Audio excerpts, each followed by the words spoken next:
Look, repeat people. Oh, not repeat, replay. Lord have mercy. Hey, everybody. How you guys doing? It's been a week. It has been a week. It has, oh my goodness. It has been a crazy week. Oh, but we got some good stuff going on today. Go ahead, Laura. All right. So I just want to welcome everybody back to Meaty Mondays. Today, we are very excited to go over some of this information with you guys. Basically, we want to mention, the prevalence of misinformation when it comes to your healthy lifestyle way of eating. There are many, many misconceptions about the carnivore way of eating. And I always say to people, if you think back to our ancestors, were they chasing around broccoli or were they following herd animals? And I think we all know, if you've looked at any kind of paleontology, you know what the answer is. So for myself, I just say, put some questions in. If there's anything you want to know about, if you have comments, please put those in there. We will definitely get to you guys. And I just wanted to let you know, I am your co-host at Healthy Carnivore. Thank you, Laura. Hey, everybody. We are so excited to be back. And as Laura was saying, we are going to be talking about some of these carnivore myths and misconceptions. And so I definitely have some thoughts about this. I just came out of a class where I had to take everything that I learned in that class with a grain of salt because of the fact that they were really still talking about the saying that meat is bad for us. And so they had some great content, but I had to just evaluate whether I could really trust what they were saying or not. So that's kind of what I'm thinking about, is that we need to make sure that we are doing our own research. Dr. Kilt says, don't trust any of it. If you can't trust a little of it, you can't trust any of it. So, we have lots of things that we want to dispel. I am Robin Heron, your carnivorous grandma. Hey, Rebecca. Hello. Hello. It's so good to be back. So yes, I definitely, I am always coming at this from the family perspective. And I was just thinking about the other day when I was at the lunchroom at the school where my kids have like their sports banquets and things like that. And they always have these giant posters on the wall about what is a nutritious, healthy lunch. And like the new version of the food pyramid, which is now called the plate. And it's like 3/4 of the plate is things we don't eat. So it's fun going through it with my kids and being like, guess what? Half that plate is carbohydrates. And that's, a big part of the problem here. And school lunches are a crazy, that's just a whole crazy system in and of itself where, ketchup can be considered a fruit serving and chocolate milk counts as a dairy. And, that's, it's just it's the weirdest thing when you look at it and you're like, does it matter how much junk and sugar is on it? As long as it resembled the food somewhere in this process, we'll count it. And it's just bizarre. And obviously, I think a huge problem with the health of kids. So on that note, I am Rebecca with Carnivore Family, and I am excited to be back. Yay! I know, you guys, we really, really missed her. And when I tell you, just think, she has 8 children plus a husband, and it all depends what room you're in, if you're going to count the husband over here or over here sometimes. Listen, I'm real excited about today's show. About 12 hours ago, I interviewed with Dr. Chafee, and I am waiting for a reply because there was a link that we did inside of the live stream that I didn't pull from the live stream, and I don't know how to go back and get it. But that's going to be one of the things that I talk about a little bit later.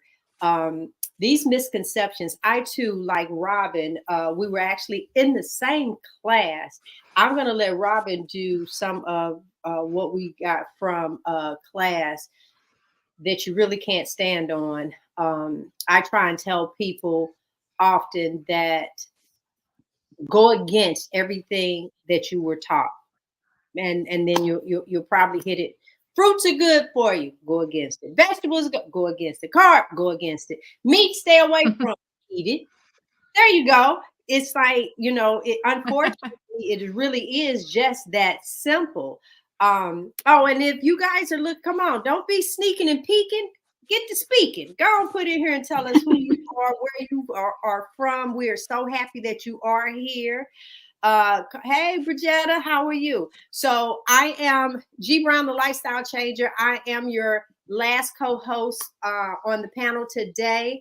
We all know that Rhonda has gone back to work during this hour, so we will have news that you can use. And none of us has seen it. We always wait to watch it with you. The first segment that we want to talk about is some common carnivore myths. And the ladies will talk about that. But I'm going to hit it first, which will take me back to Dr. Chafee's interview this morning that Frederick and I had. And I love the fact, the first question my husband asked, because I want to help people tremendously with your first 30 days. And that's where I had his mindset when he was interviewing, because I said that before we went live. I said, listen, you have time after you've been a carnivore. If you decide that this is what you're going to change your life for, then that's when you really start doing your research for different things from the community, where you'll watch a show like this, you'll hear what the panel has to say. If you notice some things going on in your body, so many people, hey Marvin, so many people are doing this to where they have probably had your issue as well. All right, because most of us was broken when we came over, and now we kind of getting our bodies back together where we held up together right. The first thing when I tell someone about this lifestyle is they turn around to tell me, what about your cholesterol? All right. So because of the misconception that we have in regards to the cholesterol, and Dr. Chafee hit on that in the very beginning, he even gave me the link to the study in 2016 where this was proven wrong, of where the person actually had lied about it. And I know it's hard to believe that the pharmaceutical company or big pharma or whatever you want to call it, those people over there created a statin. Well, now we need somebody to give it to. So a lot of times they could be looking like Ozempic. That's out for something. And now everybody is using it to lose weight. Well, let's think about that. What's going to happen when you stop using it? What's going to happen? The fact that you're using it and not even a diabetic, what is that doing to your body? All because you don't want to correct your pie hole.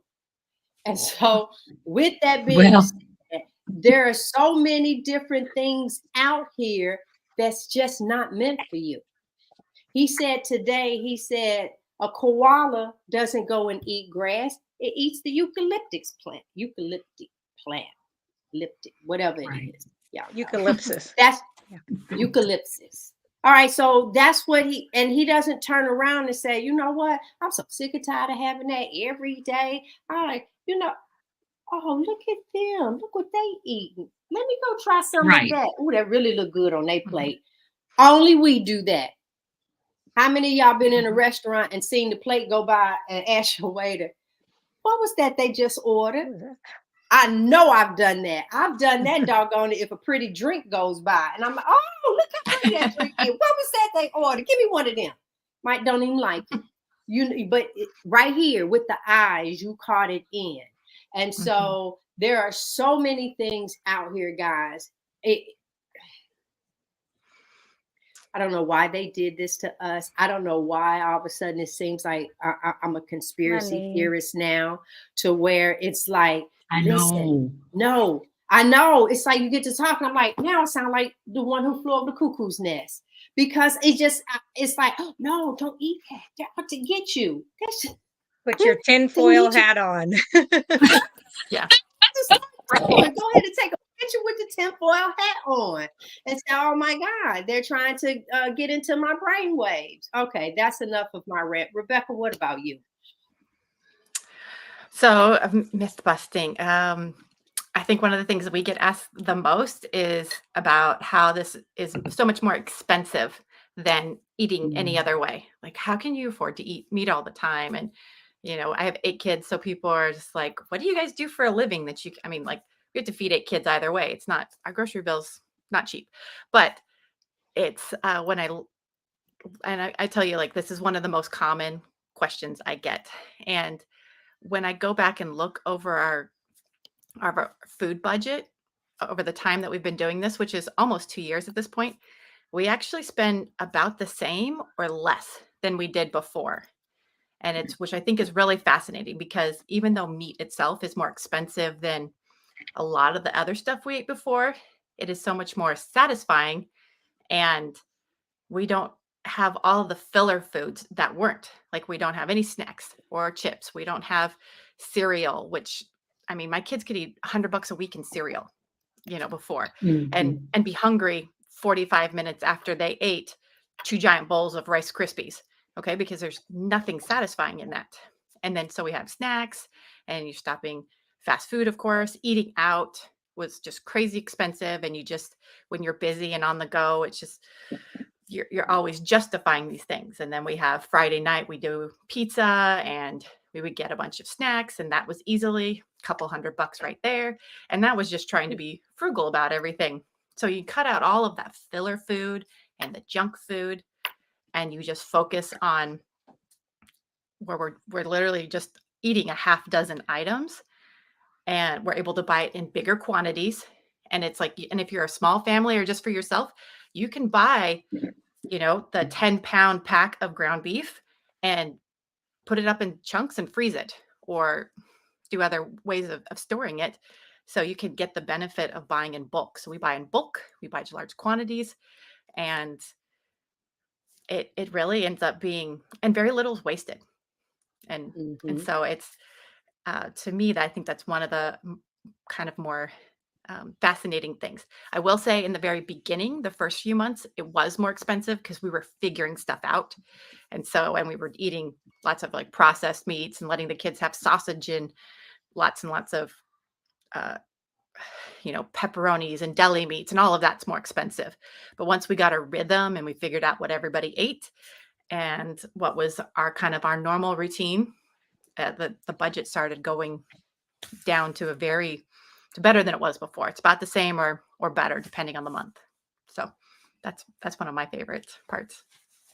Yeah, Rebecca, just real quick, because one of your subscribers, Mama Cracker here, she wants to know why your stream is not showing up for her. I don't know if you were able to plug your stuff in ahead of time, because she's looking for you. Oh, I appreciate that. No, I came home. The ladies know I rushed in from work, and I was throwing everything together to get on here. So I didn't have time to set it up and start it. So I'm very sorry. I really appreciate her. I will be. Yep. I want you to know that. So look, we told her. Thank you. Thank you so much. Yes. So what I'll say is, once we get done with the live stream, just take the link and put it in your community tab. Yeah. So you can take this so that people will be able to watch it on your channel. So one of the common myths that I want to address is that, oh my gosh, there were so many of them as I was thinking about it, but red meat causes constipation. Red meat causes so many different things, but the one thing that I do hear is I could never eat that much red meat, because red meat sits in your bowels, and it rots and causes you to be constipated and unable to have a bowel movement. And this is just stop right there. How many people that's watching have ever heard that? Just put an emoji in if you were taught that, because Lord no. And then if days went by, I was in a panic because I just knew that I had sewage locked away inside of me. And yeah. Go ahead. Go. I know. Look. Yes, hard to digest. Yeah, I know. Go ahead. Robin, you hit it on the head. Go.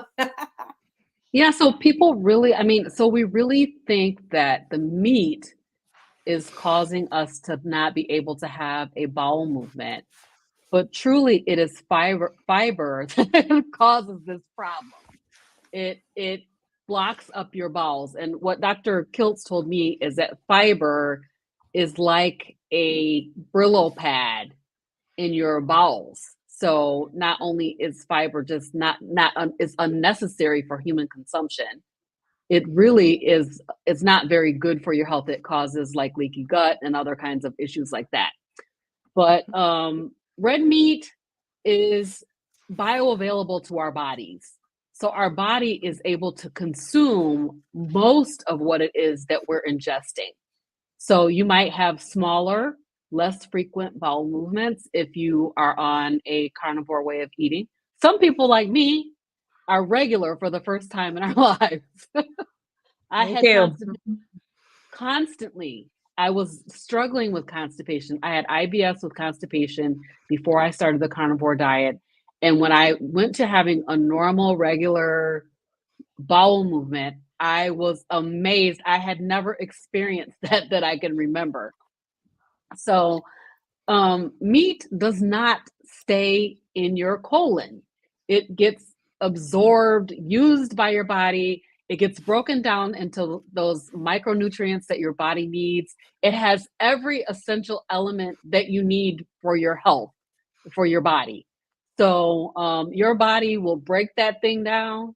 And yes, your stools may be smaller. They may be less frequent for some of us, but red meat does not cause constipation, and Laura can vouch for me.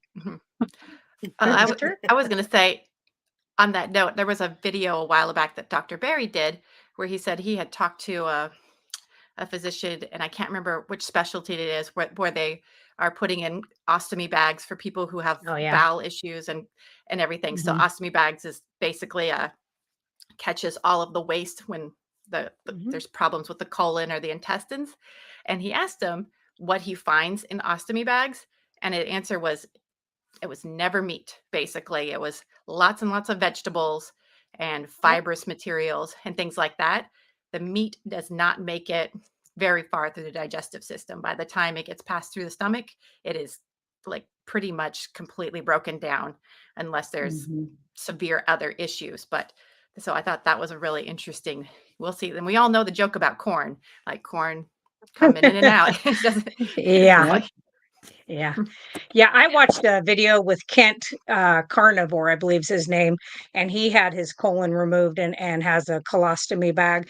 And he said, numerous times he would eat broccoli or salad, and that's exactly what showed up in the bag. But the first time that he sat down and ate a steak, that is not what ended up in the bag. What ended up in there is what should have been there. It was stool, completely broke down. All of the nutrition stuff had been pulled out of it. It was just what needed to go on. And he's had that ever since. That's just how it is. So we definitely know with the bacteria that's in the stomach that it does its job. So well, let me just say he'll be on our show. I'm interviewing him next week. I saw that. So exciting. Yeah. Good. Yeah. So we're gonna find out what's in that bag for real. Did you see his little short video on the vegans? No, I haven't seen that. I have to go look. You should definitely go see it. It is wonderful. And I don't know if it was just a short video or if it was an actual short, because it was probably 3 minutes long, but it will crack you up. It was, I watched it like 3 times. I was like, got to go back and watch that again. Got to watch that again because it was wonderful. So, another misconception, which Robin, you kind of hit on it a little bit, is I've had people say, well, how are you supposed to get all your vitamins and your nutrients if you're not eating fruits and vegetables? And I said, well, if you look up meat, and anybody can do this. I'm not going to give a link because you literally can go out and see what is in meat. You can see what the vitamins, what nutrients, minerals, those things that are in there, you can see those. And when you can do a side by side comparison with a vegetable or a fruit, it already speaks for itself. It's just that we've been told differently. Right. But like even today, I had a patient who has every metabolic disease. You just eat meat and fat and salt and water. And I said, yeah. And they're like, well, you look pretty healthy. And I was like, thanks. As they sit there with their box of medication next to them, and I'm going over it with them. And I'm like, you could change this just with eating meat, even if you just went ketovore. Not going to happen. They had a big old 6-pack of pop up on the counter. And I was like, this is one we'll just have to readdress later on, and we'll see. Sometimes people have to be at that painful spot. So the other thing I'll say about meat, doing a meat heavy diet, whether that's ketovore, carnivore, or lion, a lot of people that are carnivores, and it's mostly on Facebook carnivore channels because they're a little bit crunchier, that they're like, well, you shouldn't be having to take iodine, and well, you shouldn't have to be. Well, I'm still going to do it because I have been doing that the whole time. The supplements that I've been taking, I've done this entire time. When I had my blood work and all the vitamins and everything looked at, they were perfect. I wasn't too high and I wasn't low. So I just think that you have to kind of figure out what works for you. I do want to say, I just want to say, Laura, I was listening to Dr. Elizabeth Wright in the Steak and Butter Gang last week, Yeah. and she said that everybody needs to be supplementing with iodine because of the, our ground outside, where they're growing the food is all stripped of all of its nutrients and Totally everything. depleted. So totally depleted, exactly. And every body should be supplementing with at least 2 drops of iodine a day. So, Yep. a day. Yeah. Very Well, smart. go on, send me the Very link. smart. I'll send you the link. Yeah.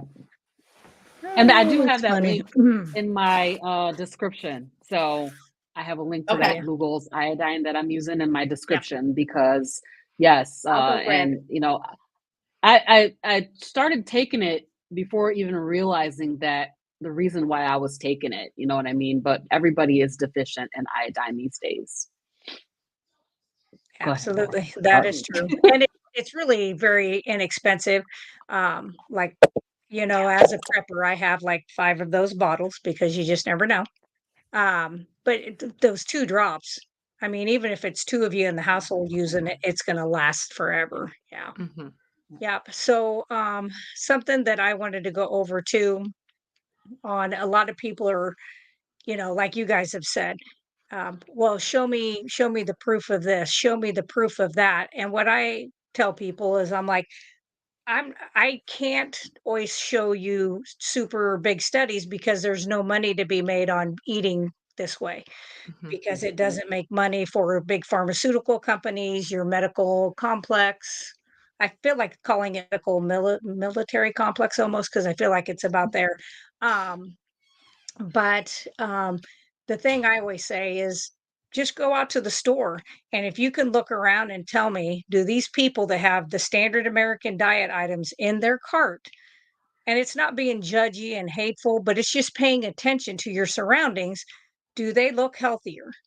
When you look back at your grade school pictures, I was the fat kid in my class, and I wasn't even what you would call fat. I mean, I was heavier than the rest of them, but I was one out of 200, and I think we had 289 kids that graduated. So 99% of them were normal, what you would call regular size. But the problem is now when you look at kids, what's the normal?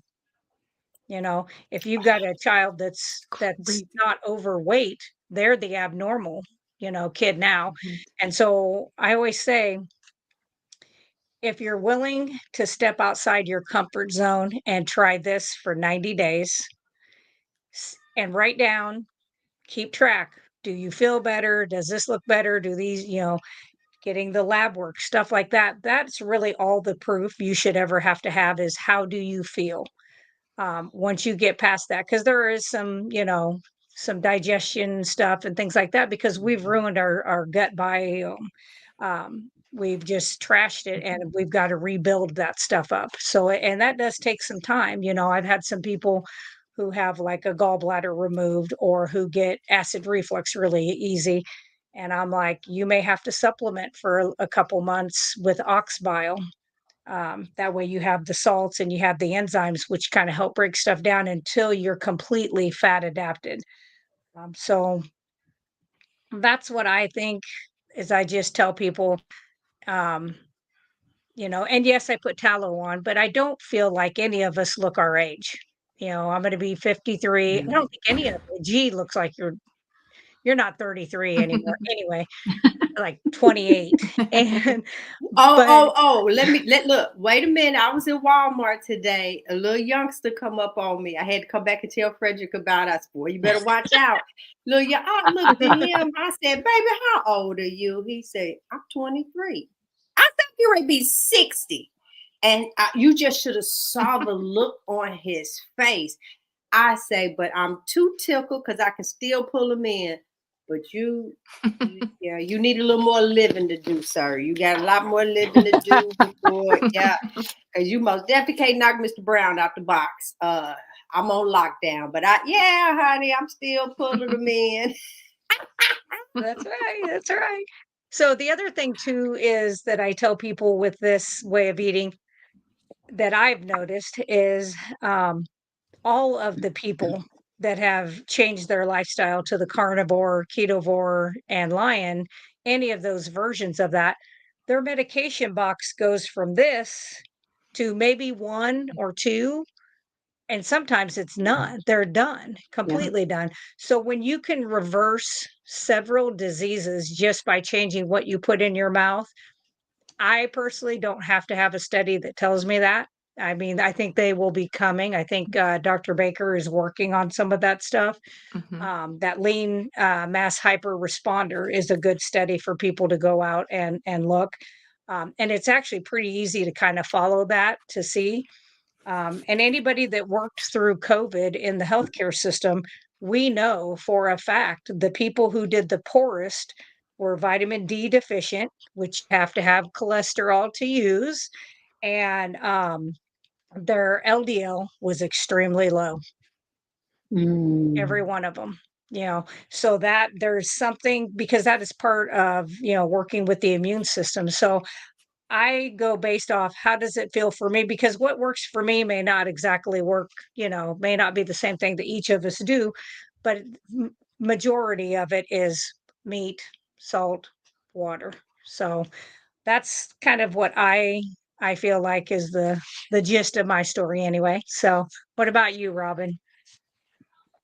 So I really want to talk a little bit about, I took this class, G and I took it, and another carnivore YouTuber, Christy, she took it as well. And one of the things that was common throughout that course was the conversation about red meat and risks, risk of heart attack, risk of stroke, risk of diabetes. And so today I just went out and tried to just search because what we know is that this is not true.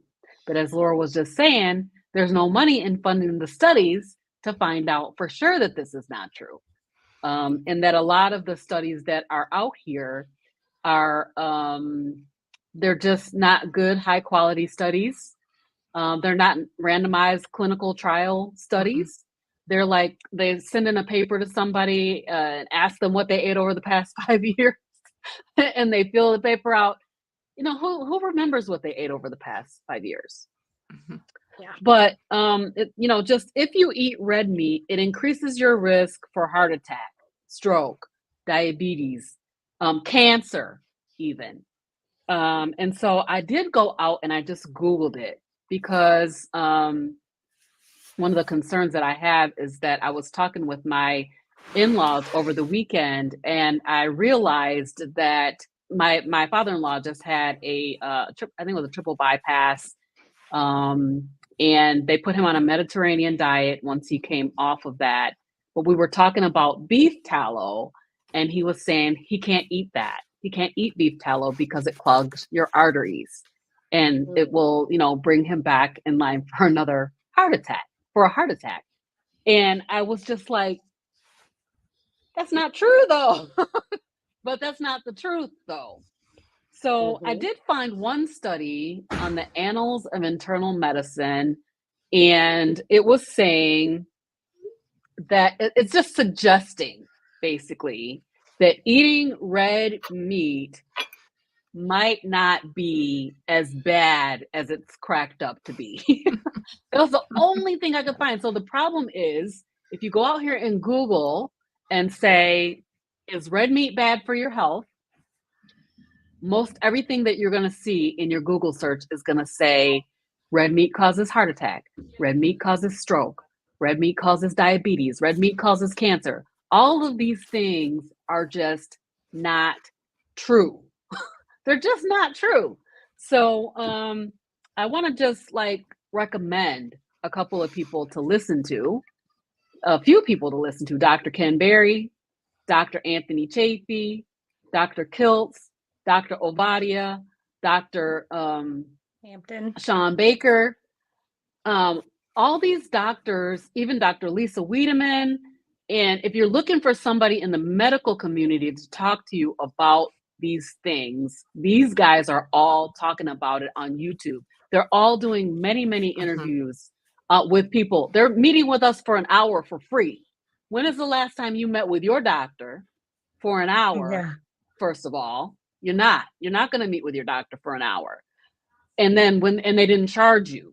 They're meeting with us just like Dr. Chafee met with G and Frederick today for an hour for free. Actually, to just and not only answered our question, answer questions of people who were in the comments. They're giving this away. They're giving it away. They're giving it away because it's so important that we find out the truth, that we have been fed a bill of goods. We've been fed a bill of goods. You need to take everything that you know and turn it on its head, and because we've been just taught everything backwards and upside down. Yeah. So also just and it's like, yeah, go ahead. I was just gonna say, when you take someone to like Dr. Chafee, I mean, like, he's a neurosurgeon, I believe. I mean, like, he's not in this for some grift. Like, he clearly is, he's professionally, this is probably only could do harm to him professionally because, of a reputational means. Like, this is not some grift or some boon because he couldn't make it, in the real world or whatever. It's like, it is very clearly, he is many of these doctors very, very well. I mean, Dr. Kiltz, highly respected in his specialty, and he runs a fertility clinic. And I mean, this is, they're doing this because they believe in the benefit. Right. And there's one I missed. I almost missed one. Dr. Tony Hampton. Laura said that for you. Laura said that for you. Oh my God. Yeah. So before we move forward, I think this is a really good question. And Regetta, I believe, is from you, Robin. And so this was a really good question. How do you get started without knowing about iodine and all of the supplements? Well, everybody can kind of touch on this because I see people are starting to try and answer her. The thing is that I know for me, as you are clearing your body of all the junk, and I'm not talking about like within the first few days. I'm talking when these fat cells start popping open, getting rid of, urinating out, pooping out, where energy. If you start feeling some kind of way, this is where we start asking each other questions. Mm-hmm. Hey, I'm noticing, because everybody will tell you, for me, restless leg was my thing. And it was like, and people started telling me, and it ended up being some compression socks I was able to put on that helped tremendously. And then Laura suggested magnesium. Other people are saying the exact same thing. Now, Bridgetta, you're getting it just like me. Robin just turned around and talked about the 2 drops. So then I just said, send me the link. Well, most of us down in the description of the videos, you'll have different links in there for things that we are utilizing anyway. Like we did a show last time. I even slapped myself with all the cholesterol. I just want to keep calling that castor oil cholesterol. We did that. We shared the collagen. We shared tablets. We shared a lot of the different things. Robin shared her fatty latte in the morning of what all she put in there. And I said I was going to try it. But every time I thought about putting that salt in there in that little bitty cup, it locked my jaws up. The thought of it did, and I never followed through with it. I really, really didn't. But this is how you start feeling. You get 3 months in, 6 months in, and if you have some ailment, that's where we start critiquing Yeah.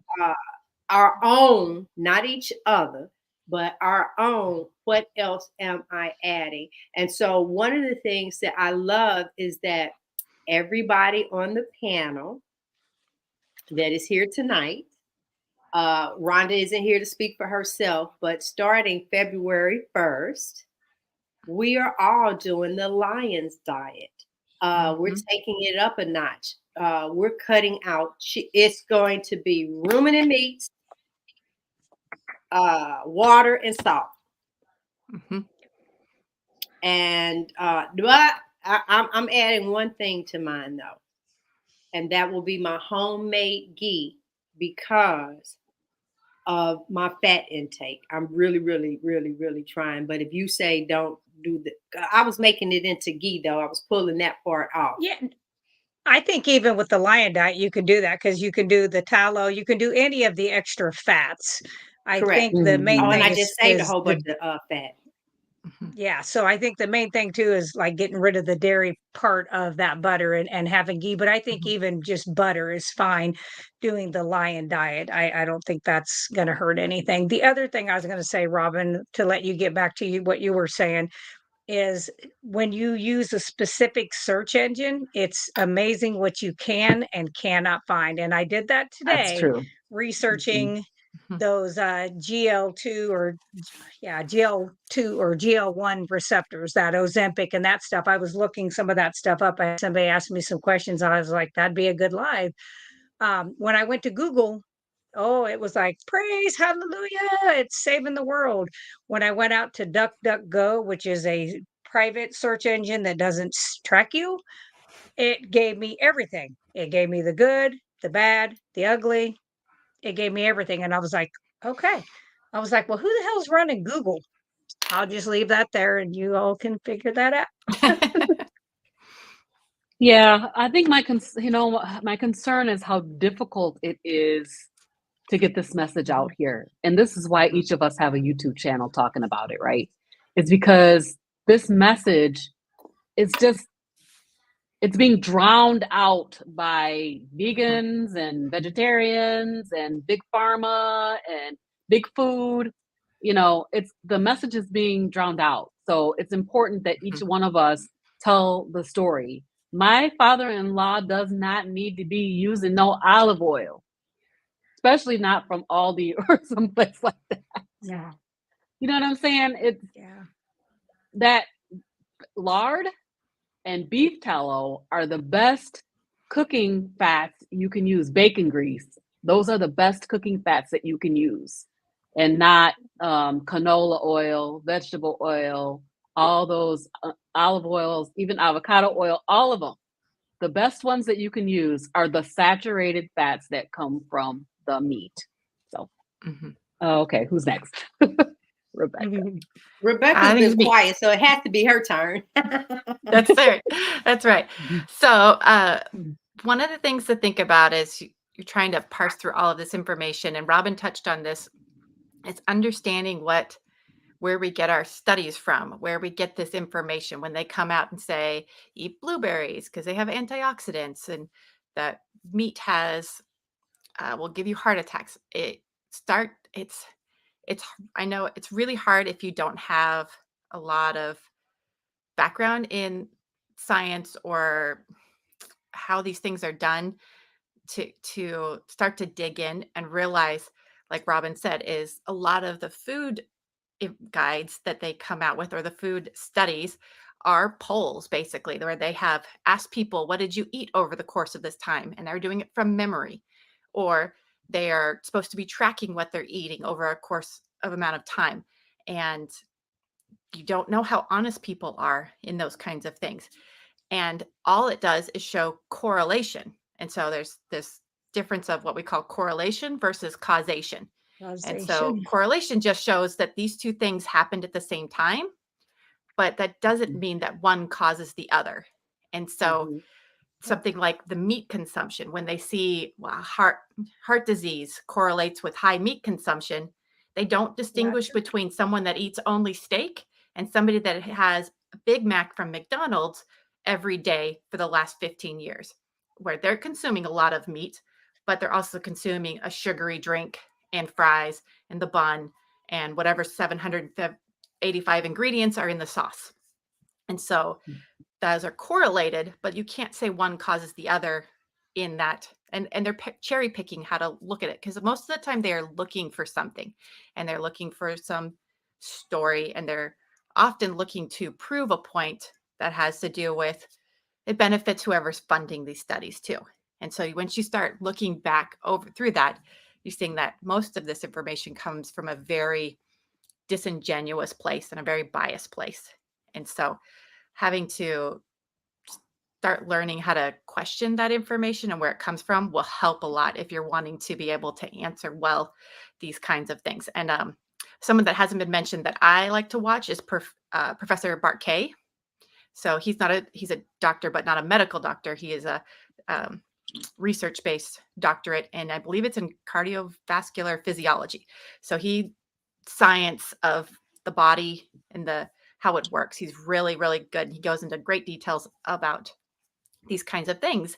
And one of the examples he gives is that if you go to beaches, sunburns will correlate well to people who ate ice cream.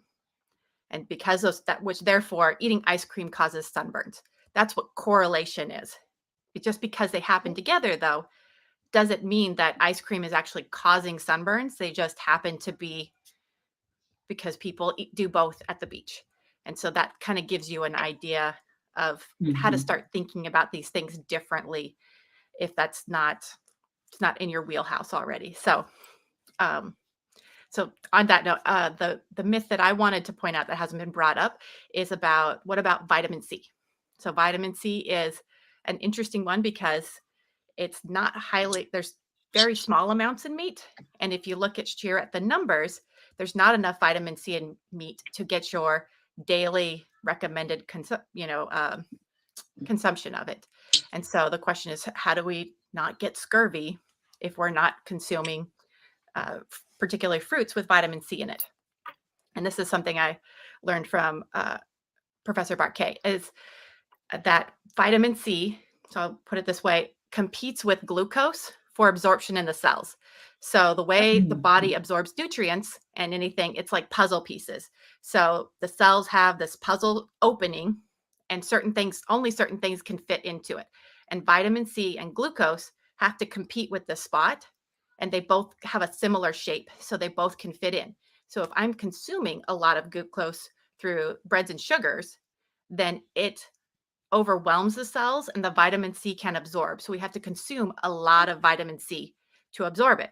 If we're consuming virtually no glucose and our body is relying on what it has to make through gluconeogenesis, then the vitamin C requirements for the body are very small. And that's why you will see these long-term carnivores who haven't had a vitamin C fruit or supplement in years and years. Look at and our years. teeth. Yes.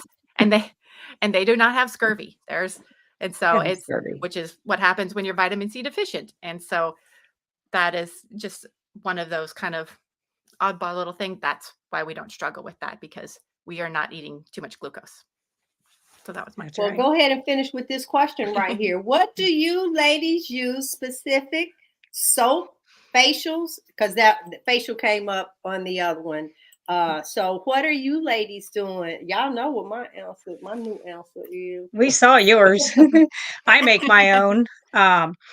On my channel at Healthy Carnivore, I have several videos of stuff that I've made, from deodorants to tooth powder to tallow lotion. I've made facial serums. I don't put any soap per se at all on my face, and I have not used a soap product. Of course, I did make shampoo bars, and so I'm sure some of that shampoo, run across, but I do not. I just wash my face with plain water. I don't use any soaps on my face. And even like, I suppose I was thinking about that when I was using my shampoo bar yesterday. I was like, I should do a body soap. How was it? It was wonderful. My hair feels amazing. And I had somebody go, Wow. "Well, won't the tub be slick?" And I said, "No, because everything I read up on is when you use lye in that soap, it helps keep it from doing that. It emulsifies it, and it'll go into the hair, especially the root system and the scalp." But there was no residue left in my tub, because I checked that, because I thought he'll get in there, because today's his birthday, and I was like, he'll get in there tomorrow and break a hip. So I did check that, but it was wonderful. It lathered up really well, and I put rosemary essential oil, so it had a nice smell to it. But I usually, because it's so dry in the winter, even though I'm drinking water, my hair is usually so dry that, like, if I put a brush through it, it's like it's like Shaka Khan hair. And so I was like, well, let's see how it does. And I brushed it with just a plain Jane brush this morning before work, and I was like, wow, it's not sticking to me and freaking out. So yeah, it worked Wow, out really nice. well. So, So but how yeah, I much of make the my own. bar you ended up using? I literally took the bar, got it wet, rubbed it down the center of my head like that, put a little bit on my hands, put it back in the little container thing, did that, and rubbed through my hair. I mean, I think that bar will probably last me 6 months, maybe longer. Nice. I mean, yeah. So, and it's not that expensive to make it. And I made such a small batch of it. Normally, that, I don't even remember how many pounds of soap it said it made, but I was like, oh, I don't quite need that much around. So I just made a Hmm. small batch. But yeah, it was wonderful and didn't take much. Girl, I think I'm gonna end up having to do the soap thing. Me I think too. I know that's just going to So, be nice. Anybody? Okay, so for me, yeah. I think I was 40 something, and I really didn't do anything to my face. And a friend of mine uh, invited me to go sit in. Well, she told me that she needed a face model, and I was like, oh, okay, so I was just gonna sit there and let her do. But it was me doing all the work. It was Mary Kay, and I did like how it made my face feel, and the fact that I wasn't using anything on my skin. And you do need to take care of your face. That's that's the one thing you really don't cover up. You put shirts, pants, but this is this your face. So but a lot of times at night before this last thing is I use Vaseline. I'm Vaseline in that circular motion. But then I was blessed with castor oil. And that's the one where, yeah, I load up under the all kind. I did a demonstration on last week's video. You could go and take a look at that. But yes, unnecessary. Oh, this is RV there. Yeah, but I see you guys are answering some of the questions. So good that they are being addressed. All right. So who is it? Me? Yep. News that we can use. All right. Is everybody finished? Did we write on how we are supposed to be? All right. So I'm going to present this. I'm going to share my screen. We're all seeing this for the first time ourselves. Me too. And here we go. Carnivore Leo, bringing you carnivore news that we can use from the community. Jen at Delighted to Meet You recently posted a video on her channel entitled Carnivore Diet Myths, where she discussed the common myths and misconceptions about the carnivore diet. I'm going to briefly cover 5 of the most common myths, and we'll link the studies related to those 5 in the show notes after the live stream. Myth number 1, carnivore is not sustainable or healthy long-term. There are many people in the carnivore community who have been doing carnivore for decades, and they are still thriving. Kelly Hogan and Dr. Lisa Wiedemann are 2 examples. They have both been on the carnivore diet for well over a decade, and there are many others like Dr. Anthony Chafee and Dr. Sean Baker who have been living this lifestyle for decades longer before it even had a name. So this automatically tells me that the carnivore lifestyle is sustainable. The reason it's sustainable? Because it's a very nutrient-dense diet. When you eat only animal products, your body gets all of the vitamins and minerals it needs. Myth number 2, the carnivore diet will cause a heart attack or a stroke. This is probably the most common myth.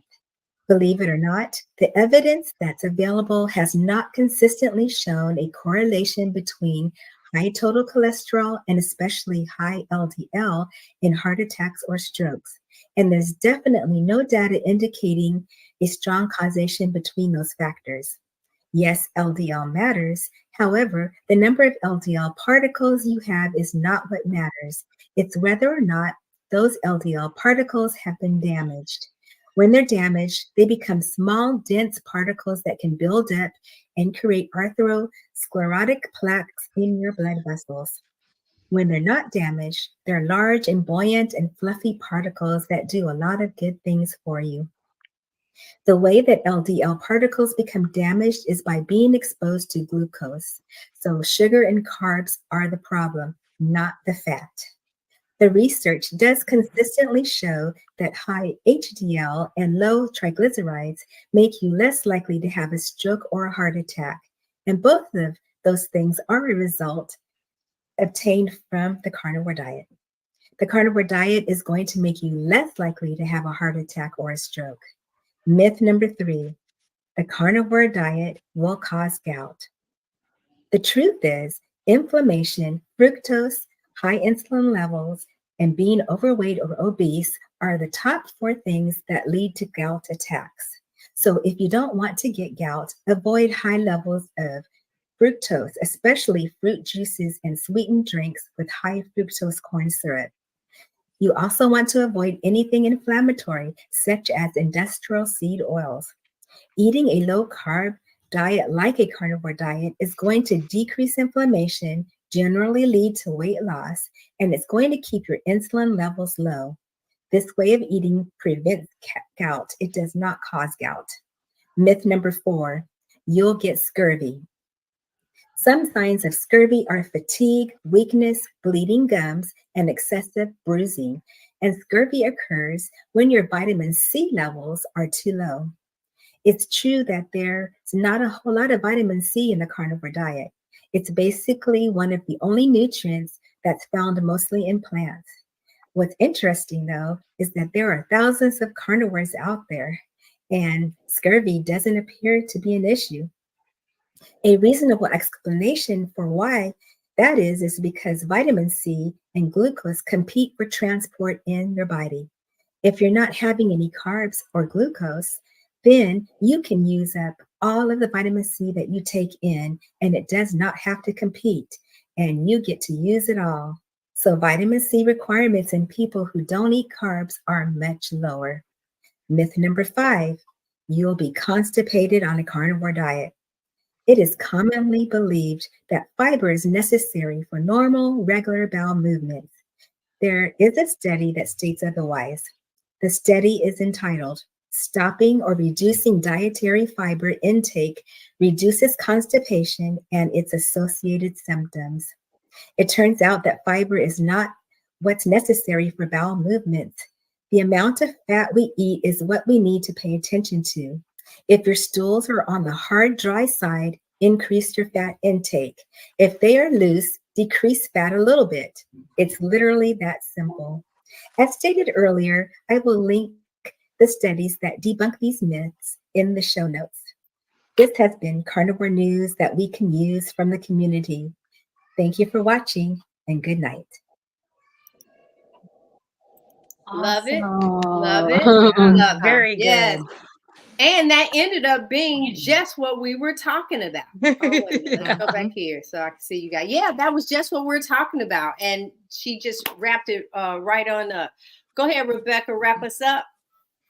All right. So just to summarize, I think she did a great job, is that I think the big takeaway is that the information is out there. Anything you have questions about, it has been addressed by a doctor or a professional. There's lots of us that are talking about it and sharing the summaries of it. But if you're, concerned about cholesterol or gout or scurvy or constipation, I mean, just go, look at people's testimonies, people that have been doing this for a long time. And it's anecdotal evidence, but it speaks for itself that there's nobody struggling with these things that is on the carnivore diet. So that is one part of it. And then if you want to understand where it's coming from, go find these doctors. They are sharing this information. They're reading the studies. They're helping you piece it down for you in an understandable way, in relatable ways. And that will give you more confidence in this if you're concerned about one thing or the other. And I think that it helps me a lot to know I may or may not quite understand one aspect or another, but I know where I can get that information.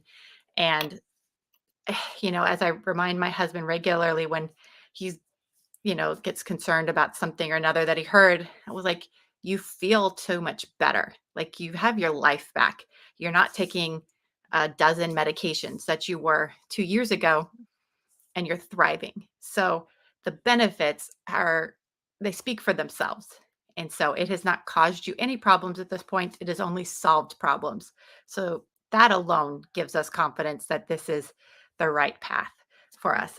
So on that note, I just want to thank everybody for being here. I want you to like and subscribe wherever you're watching the stream. We really appreciate your support and coming out and watching us on our Meaty Mondays. And we look forward to seeing you next week. So, And yeah. yeah, Rob, Here I yeah. go. All right. And Robin. So tonight's episode was really awesome and talking about some of the carnivore myths and misinformation that we're getting out here in these carnivore streets. And it's up to us to be able to get this word out, as we've been talking about. This is why we're doing this. This is why the doctors are doing this, is because we want to make sure that the word gets out, that basically everything that we have been taught is upside down and backwards, and we need to dispel that myth. So we have some good things coming up. I know that G and Frederick just interviewed Dr. T, but what do you got going on your channel this week, G? I am super excited. We did Dr. Chafee this morning. That live is on the channel, Hanging with the Browns. The one that's really stepping out for me is the fact is two things. One, that the whole panel, we're doing the lion diet. So, and I know next Monday, I'm going to get my measurements done live and show you how you can do yours by yourself as well. But on the 1st, which is Thursday, when Robin and I were taking our class and I was coming together, putting together a packet to help people with their first 30 days, well, I had a group of people that I was helping go through the first 30 days. And one of the young ladies, we are talking, I'm interviewing her February 1st at noon. And I'm super excited about this one because, number one, she would just see my stuff on social media because I did a couple of hashtags. Hashtag my road to 60, and then hashtag never be big again, because that's the one thing that I can say. I will never be huge again. You could, yeah, not happening, not happening. And because she saw that, she ended up reaching out to me, her and a couple of other people, and we went through the first 30 days together. And so we're going to do that interview because I asked her, because I told her my service was free for her. Don't even worry about it because I need this as well. I said, but you have to document. You have, in other words, if you got a trigger for something, I wanted you to write it down. I wanted you to kind of keep notes of it. So this moment stays fresh in your mind. So I'm super excited about interviewing with her because she's just regular for Ohio. So that's and then I'll tell y'all about the other stuff, but that'll be next week because that is what's going on. It was Dr. Chafee and then Misty J on for this. Yeah, so I'm super excited. That one I am. Awesome. How about you, Rebecca? What's going on your channel this week?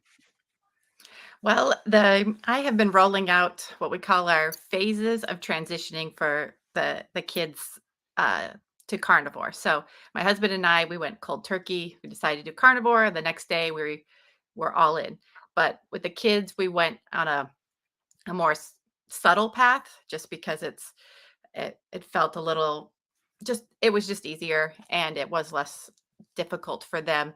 And so when I looked back, I realized we kind of knocked it into about 4 phases.